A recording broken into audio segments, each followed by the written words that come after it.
पहली बारिश हुई और अयोध्या का विकास भी पानी की तरह बहने लगा। 844 करोड़ रुपए लगाकर अयोध्या में बना 14 किलोमीटर लंबा रामपथ जगह जगह धंसने लगा। तस्वीरें आई जहां सड़कों पर जगह जगह गड्ढे दिखे। सरकार की खूब किरकिरी हुई और अब अपडेट ये है कि इस केस को गंभीरता से लेते हुए सख्त एक्शन लिया गया है। मुख्यमंत्री योगी आदित्यनाथ ने अपनी ही सरकार के 6 अधिकारियों को सस्पेंड कर दिया है। जिन अफसरों पर गाजगिरी है उनमें पीडब्ल्यूडी के एग्जीक्यूटिव इंजीनियर ध्रुव अग्रवाल, असिस्टेंट इंजीनियर अनुज देशवाल और जूनियर इंजीनियर प्रभात पांडे हैं। इसके अलावा जल निगम के executive engineer Anand Kumar Dubey, assistant engineer Rajendra Kumar Yadav और जूनियर इंजीनियर मोहम्मद शाहिद को भी सस्पेंड किया गया है। आइए पहले इस एक्शन के पीछे की वजह समझें और देखें कि अयोध्या में विकास की लुटिया कैसे डूबी।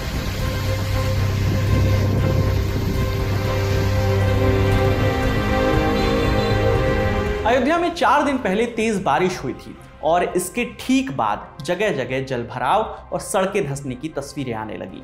अयोध्या रेलवे स्टेशन की बाउंड्री वॉल भी जमीन धंसने की वजह से ढह गई और ये हाल केवल शहर का नहीं बल्कि 844 करोड़ रुपए की लागत से बने रामपथ का भी था। 13 किलोमीटर के रामपथ पर 13 जगह सड़क धंस गई, 8 फीट तक गहरे गड्ढे हो गए, कई घंटों तक ट्रैफिक जाम रहा। ये हालात तब हैं जब मानसून पूरी तरह से आया भी नहीं है। और तो और ये काम तब है जब खुद मुख्यमंत्री योगी आदित्यनाथ और प्रधानमंत्री नरेंद्र मोदी के हाथों यहाँ कितने ही शिलान्यास हुए, कितनों ही कार्यों पर सीधी नजर रखी गई। सीएम योगी ने तो खुद कई बार अयोध्या जाकर विकास कार्यों का जायजा लिया। राम मंदिर निर्माण के समय तो वो 30 बार से भी ज्यादा बार अयोध्या निरीक्षण के लिए पहुंचे थे। जिस जगह के विकास को विश्व स्तरीय विकास बताकर बड़ी बड़ी हेडलाइंस के साथ दिखाया गया, वहां की सड़कों पर पानी की निकासी के ठीक तरह से साधन भी नहीं है।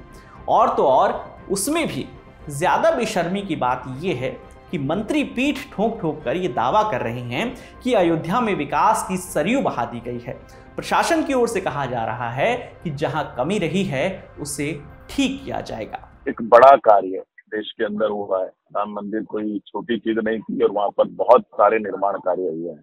मैं ये नहीं कहता कि जल निगम भी मेरी ही सरकार का पार्ट है। जब बड़ा काम होता है और कम समय में किया जाता है तो उसमें कुछ ना कुछ थोड़ी बहुत खामियां रह जाती हैं, लेकिन मेरा ये कहना है कि जो हुआ है उसको हम दुरुस्त कर रहे हैं। जहाँ तक मेरी सड़क का संबंध है, मेरे विभाग की, उसको हमने मोटरेबल कर दिया है, हम उसको ब्लैक टॉप भी करेंगे।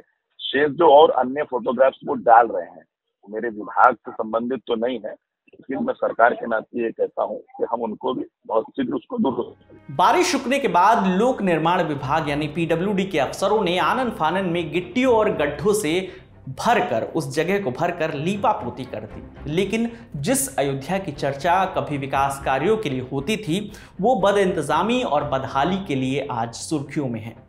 और इस सब के बाद जिम्मेदारी और एक्शन लेने के बजाय अयोध्या के मेयर इलाके की भौगोलिक स्थिति समझाते हुए नजर आए। अयोध्या नगर निगम के मेयर गिरीश पति त्रिपाठी जल निकासी को लेकर अपनी अलग ही थ्योरी बता रहे हैं और ये बताने की कोशिश कर रहे हैं कि अयोध्या नगर निगम जल निकासी को लेकर कितना गंभीर है। उन्होंने क्या कहा? उन्होंने कहा कि अयोध्या की भौगोलिक स्थिति को समझिए। रामकोट का क्षेत्र ऊंचाई पर स्थित है, वहीं दूसरी तरफ का इलाका निचला है, इसलिए ये प्रकृति है कि पानी नीचे की तरफ आएगा। पहले जलवानपुरा में पानी स्टोर किया जाता था, ये क्षीर सागर हुआ करता था, पूरी दुनिया जानती है। फिर उसके बाद क्या हुआ? वहां पर कॉलोनी बन गई। हमारी वहां पाइपलाइन बिछाने की योजना है, लेकिन स्थानीय लोगों ने इस पर स्टे ले रखा है, जिस वजह से काम पूरा नहीं हो सका है। सरकारी एजेंसियों के हाथ भी बंधे हुए हैं। हमारी जो कोऑर्डिनेशन कमेटी की बैठक थी जिसमें नगर निगम, जल निगम, पीडब्ल्यूडी प्रशासन के लोग मिलकर इसको लेकर समाधान निकालने की कोशिश कर रहे हैं। नगर निगम अपने पंप लगाकर पानी निकलवा रहा है और ये प्रयास कर रहा है कि वहां पर रहने वाले लोगों को कोई दिक्कत ना हो। अयोध्या की इस तस्वीर ने गंभीर सवाल खड़े किए। विपक्ष ने भी सरकार को घेरा और पूछा कि आपकी नाक के नीचे विकास कार्यों के लिए खर्च किए गए पैसों में भ्रष्टाचार आखिर हुआ कैसे? इस सब के बाद 28 जून की देर शाम योगी सरकार एक्शन में आई। पहले पीडब्ल्यूडी के 3 इंजीनियर्स को सस्पेंड किया। इस फैसले के चंद घंटों बाद ये खबर आई कि जल निगम के 3 अधिकारियों को भी सस्पेंड कर दिया गया है। दैनिक भास्कर की रिपोर्ट में इन अधिकारियों के काम का ब्यौरा छपा है, जिसके मुताबिक एग्जीक्यूटिव इंजीनियर ध्रुव अग्रवाल, इन्हें प्रोजेक्ट हेड बनाया गया था। काम पर नजर रखना और विभागीय टीम को आवश्यक दिशा निर्देश देना इनकी जिम्मेदारी थी। बजट रिलीज करने की जिम्मेदारी भी इन्हीं की थी। दूसरे हैं असिस्टेंट इंजीनियर अनुज देशवाल, टेक्निकल निरीक्षण करके दिशा निर्देश देना और सड़क कार्य में इस्तेमाल मटेरियल की जांच करना इनका काम था।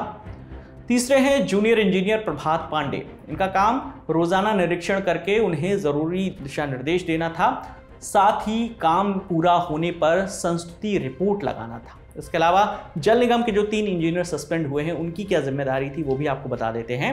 पहले हैं एग्जीक्यूटिव इंजीनियर आनंद कुमार दुबे, इनका काम सीवर और ड्रेनेज की निगरानी करना और नई पाइपलाइन का निरीक्षण करना था।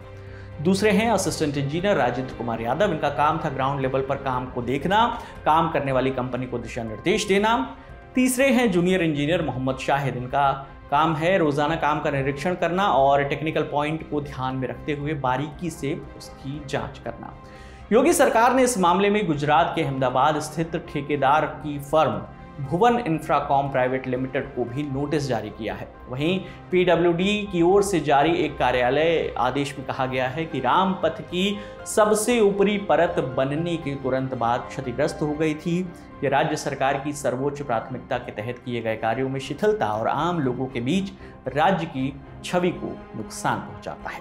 आपको याद दिला दें कि इसी रामपथ के निर्माण में करीब 1050 घरों को पूरा या आंशिक रूप से तोड़ा गया था, तब जाकर सड़कों का चौड़ीकरण हुआ था। इसमें 350 करोड़ रुपए जमीनों के अधिग्रहण के लिए लोगों को मुआवजे के तौर पर बांटने में खर्च हुए थे।